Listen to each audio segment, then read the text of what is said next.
Fala, torcedor!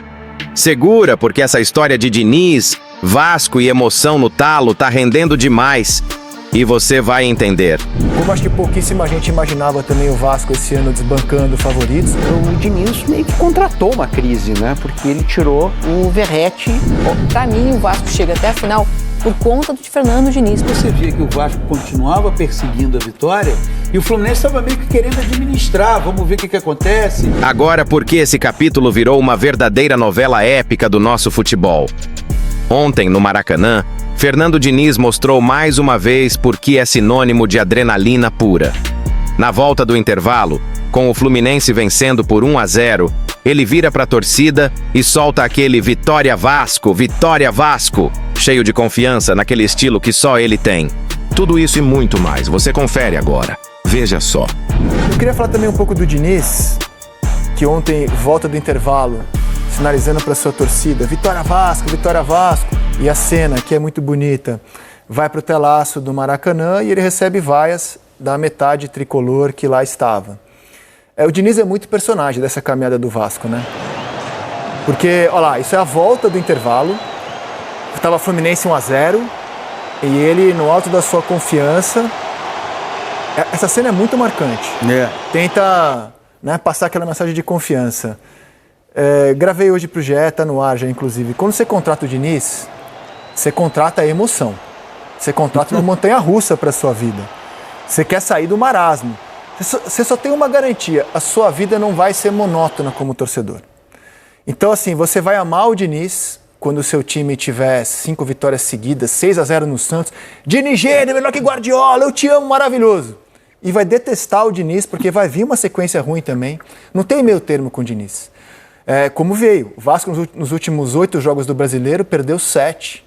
Então ele teve 5 vitórias seguidas, 5 derrotas seguidas, ele empatou muito pouco no Campeonato Brasileiro. É um time de altos e baixos, sem meio, mas acho que tem tudo a ver com o Diniz, com essa promessa de emoção quando você o contrata. E tem o Diniz, ele não tem os melhores elencos, nunca teve os melhores elencos dos times que dirigiu em nenhum campeonato. Pode pegar na história dele, ele nunca teve o melhor elenco de nenhum campeonato. Mas ele sempre se portou como se ele tivesse. Ou seja, ele sempre olhou para o time dele e falou, eu vou jogar para frente como se eu tivesse os melhores jogadores, eu vou dar um jeito de jogar ofensivamente. E isso traz momentos lindos, como foi o Fluminense em 23, aquele time improvável, o campeão com maior média de idade da história da Libertadores. Ninguém imaginava ver aquele Fluminense jogar um futebol tão encantador, parecia impossível e jogou. Como acho que pouquíssima gente imaginava também o Vasco esse ano desbancando favoritos, como eram o Botafogo, o Fluminense, jogando bola, porque o Vasco não joga retrancado, ele vai para cima, independentemente de quem é o adversário dele.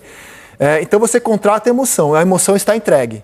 A emoção, depois de um ano em que o torcedor amou o Diniz, odiou o Diniz, como aliás todos os torcedores dos times que ele dirigiu, ele está recompensado com aquilo que é certo no trabalho do Diniz. Emoção, a emoção está entregue.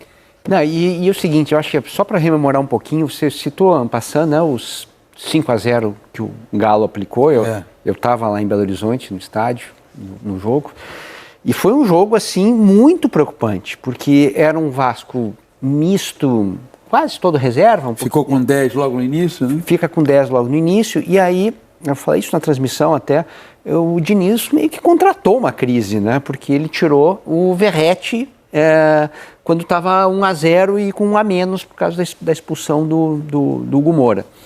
E o Verratti sai, né, cuspindo do marimbondo, chuta copinho, faz aquele, né, aquele mise-en-scène, né, que cumpre o protocolo do jogador evitado. Exatamente, né? E parecia que tinha ali uma crise. E aí vai ser o Verratti que vai ser o cara que faz o gol na prorrogação 3 dias depois. Então exatamente o que você falou, é uma montanha-russa, né? É o cara que estava com o emocional lá embaixo, ele e também os seus comandados. E aí em 3 dias eles conseguiram reverter. Eu tenho a impressão que o Diniz... Como eu acho que a vida do torcedor é viver de emoção, eu acho que é mó barato ter o Diniz, cara. Porque assim, eu acho muito chato viver no marasmo, sabe? Jogar por uma bola. Vamos aqui conseguir um monte de empatezinho. Ao trocar o Carille pelo Diniz, o Vasco saiu, exatamente. Desculpa, eu só queria concluir dizendo, eu acho que é muito legal viver de emoção e assim, garantia de título 0, mas a emoção sempre entregue. Eu tenho a impressão que o Diniz não recebe todo o mérito do grande treinador que ele é.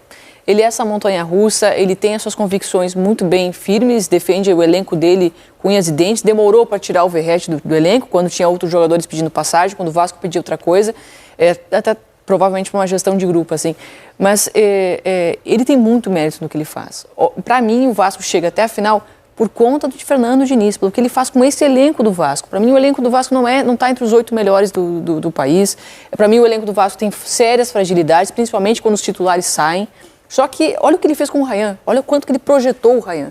Conseguiu botar o Ryan para jogar numa posição em que só fez o Vasco melhorar. O Vasco deixou de ser aquele time que era antes de uma jogada, Piton para Verratti, só cruzamento na área, para ser um time que tem várias outras jogadas e que produz muito mais, tem qualidade de jogo. Hoje o Vasco tem qualidade de jogo, jogando ofensivamente, buscando gol. Então, assim, às vezes a gente, vou falar a gente com o brasileiro, a gente tem um estereótipo de um treinador que não é muito bem o nosso, né? A gente vislumbra um treinador que vem lá de fora, talvez com uma pose, com uma fala diferente, e nós temos treinadores aqui que sabem demais. O Diniz é um deles, Dorival é o outro. Os últimos 2 treinadores da seleção brasileira fazem a final da Copa do Brasil. Não é por acaso, porque tem qualidade ali. E às vezes a gente olha, pô, mas o Diniz tem um jeito meio maluco de falar, ele se expressa de uma maneira estranha, ele não está naquele estereótipo do treinador, sei lá, europeu, engravatado. E eu defendo muito os treinadores europeus, acho que eles trazem muita coisa interessante que nosso futebol estava muito necessitado. Mas assim, o Diniz, ele sabe muito, tá? Pode dar sufoco pro torcedor? Dá sufoco. Faz um futebol um tanto arriscado que às vezes o torcedor olha e diz, pra que fazer isso? Pra que correr esse risco? Pode ser, só que no fim das contas ele faz o time dele chegar na final. Aposto que você, torcedor do Vasco, olha pra câmera da verdade. Você gritou fora Diniz, não aguento mais essa saidinha, vamos dar um chutão pra frente. Você entoou tudo isso nos piores momentos. E depois você entoou, e o Diniz tem Diniz, erros, eu te amo, o Diniz fica tem Diniz. Erros. O Diniz tem erros, como todos os treinadores têm. Não estou falando que ele é perfeito, nem Dorival é. Com os erros dele, por Mas causa tem coisa muito boa ali. a inquietação que o Diniz trouxe para o futebol, que não é de agora, aí a gente passa a ser muito mais rigoroso quando alguma coisa não dá certo. Erros ou risco? Não. Como ele assim, ele topa correr risco. Exatamente. Até o Tite, por exemplo, que é brilhante, no que faz. Mais treinador do que o Diniz na história. Ele está numa prateleira... diferentes, completamente. Quer dizer, o Tite está numa prateleira muito acima do Diniz como técnico. Na história do Tite, acho que é indiscutível. O Tite tem um estilo dele. Sim. Tem um estilo, né? Minimizar riscos. Minimizar riscos. E o Diniz é maximizar e o corintiano foi de vitória. muito feliz com o Tite, como nunca foi em toda a sua história, certo? Então, assim, as duas coisas podem entregar. É que o Diniz é outra coisa. O Diniz é loucura, é intensidade, é correr risco, é inquietação.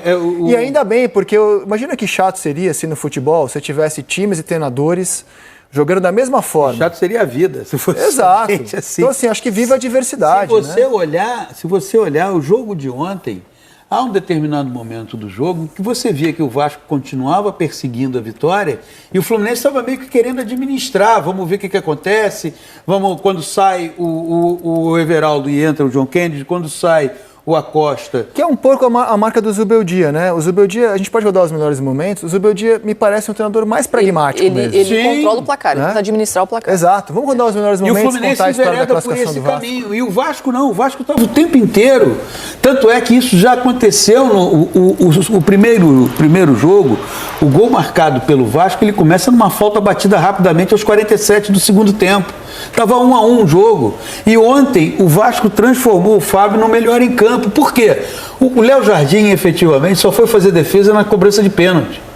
Fora isso, ele não fez defesa no jogo. O que fala muito sobre a precariedade do ataque do Fluminense também, né? Que o Fluminense ele é um time estruturado na defesa, no meio campo, mas no ataque falta muito esse goleador, nessa capacidade de finalizar jogadas. Falta finalização, né? Porque o time cria, né? O time cria.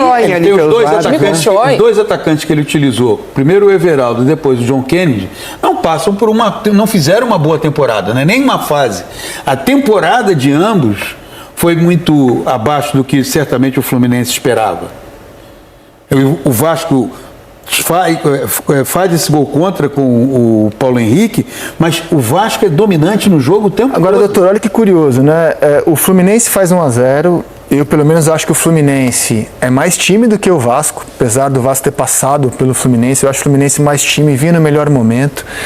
E o Fluminense meio que se contenta com 1-0, prefere não correr risco. Isso. E o time que corre risco é o Vasco, aquele que poderia pensar assim, não, eu sou inferior, eu vou segurar esse 1-0 contra, vou para os pênaltis, vou ver o que dá. Não, o Vasco não aceitou ir para os pênaltis, foi o time que não aceitou Ele ir para jogou os o tempo pênaltis. todo para buscar o empate que o colocaria diretamente na Ou final. seja, ele topou correr riscos, coisa Sim. que o Fluminense não estava disposto ontem. Me pareceu, pelo menos. E por isso ele transformou o Fábio no melhor em campo. Não fosse o Fábio, o Vasco teria vencido a partida no tempo regulamentar. Você está vendo aí, ó, sequência de defesas do Fábio.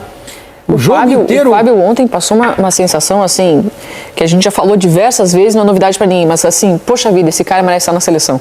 Não passou essa sensação. Ele defendeu demais. Demais. A retórica estava pronta para ser Fábio O problema é que o Hugo Souza também defendeu pra caramba. Que também merece seleção, mas assim... O Alisson também merece. O que o Fábio faz é espetacular. E a gente já tem os nomes da seleção brasileira, né? O Hugo Souza é o terceiro e é Alisson e Ederson. Não tô falando pra mudar. Sinceramente, eu acho que assim... Só que o Fábio é espetacular. A carreira do Fábio já é gigante. Eu acho que ele não precisa de uma convocação. O que ele jogou ontem, parecia um menino, assim, ó. Não, aí que tá. Quanto mais o tempo passa, melhor ele fica. Pois é impressionante. E agora, voltando, ele conseguiu se destacar ontem exatamente por causa da postura adotada pelo Vasco no jogo. A postura adotada pelo Vasco no jogo, ela fez com que sobressaíssem pelo lado do Fluminense 2 quarentões. Um foi o Fábio e o outro o Thiago Silva. O Thiago Silva tem 2 desarmes no jogo. Impressionante. Em cima de um jogador para quem ele tem idade de ser pai, que é o Ryan. E nas 2 vezes Desarmes ele é limpos. preciso no movimento. E que pênalti foi esse, meu Deus do céu. Os dois, né?